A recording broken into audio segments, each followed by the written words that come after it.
Hello， 大家好，我是塔塔，今天来跟大家分享一道很清爽的汤品——鲜味苦瓜排骨汤。乳白色鲜甜的汤里带有淡淡苦瓜的清凉感，微苦又微甘的滋味，让不敢吃苦瓜的朋友饮视成主顾。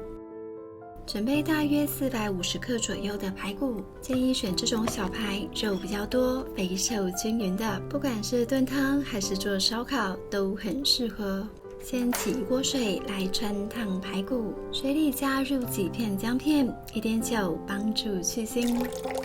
等水温温的时候，把排骨放进来，也可以冷水下，不过温水再下可以减少排骨风味的流失。像这样慢慢的煮，等到汤上面布满浮沫，就可以把排骨捞起来放到冷水里。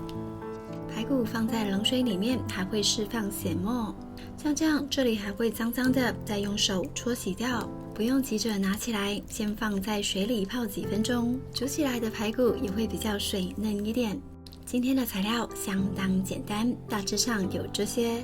煮排骨汤呢，我会放一点丁香小鱼干来增加鲜味。这个我在6年前拍凤梨苦瓜排骨汤的时候就有示范过了。丁香小鱼干可以中和苦瓜的苦味，也可以增加汤底的层次。今天我选的是白玉苦瓜，建议挑选这种外观完整、颗粒饱满、珠圆玉润、没有水伤的苦瓜。这种苦瓜水分很多，通常不会太苦。适合炖汤，也适合做苦瓜香肉。喜欢苦一点的朋友，用山苦瓜来炖汤也是可以的。在日本呢，只有冲绳山苦瓜，炖煮、红烧、凉拌都用它了。先切几片姜片，苦瓜比较寒，需要几片姜片来平衡一下。2-3瓣的蒜头排列开来，让味道释放。一株青葱，像这样打一个结，炖汤的时候才不会乱乱的。接着来切苦瓜，先将苦瓜剖半。苦瓜内膜跟籽是苦味的来源，用一只汤匙像这样把内膜刮干净，就可以去除掉大部分的苦味了。苦瓜籽跟内膜有很多抗氧化物质，可以对抗自由基，不怕苦的朋友可以保留下来一起炖汤。把苦瓜再切成对半，然后再切成像这样厚度大小的厚片。这个厚片呢，是我最喜欢的口感。苦瓜我觉得切250克的比例刚刚好。苦瓜可以生吃，你可以这时候吃一片看看是不是可以接受。觉得不苦的话呢，其实就不用再泡热水了。真的很怕苦的话，还可以把苦瓜泡一下热水来去除苦味。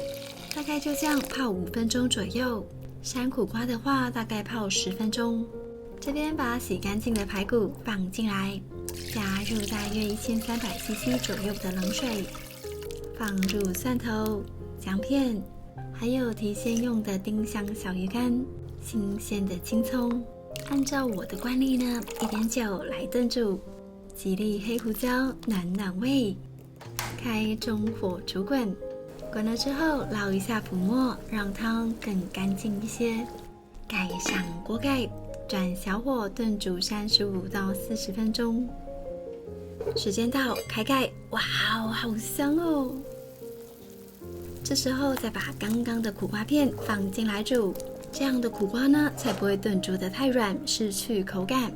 觉得汤不够，这时候可以再补一些水进来。盖上锅盖，小火再炖10分钟。喜欢更脆口感的朋友，时间可以再减少。闻到好香的味道，可以开盖了。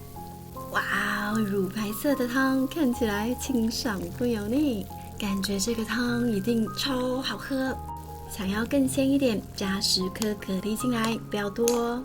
蛤蜊就是最天然的鲜味粉了。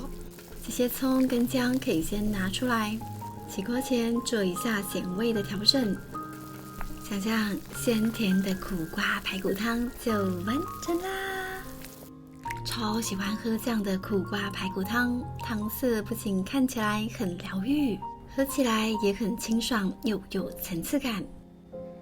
我家2个小孩都拒吃苦瓜，但是知道鲜味苦瓜排骨汤，2个小孩一致好评，喝光光。或许苦瓜对于小朋友来说真的很难接受，不过这样的苦瓜汤呢，微苦又回甘的滋味，切的大小刚好的苦瓜，带有一点脆脆的口感，非常好吃，连我自己都爱上了。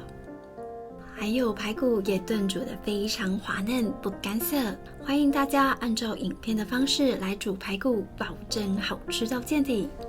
好啦，今天的影片就到这里，喜欢我的分享记得帮我点赞跟订阅，那我们下次再见，拜拜。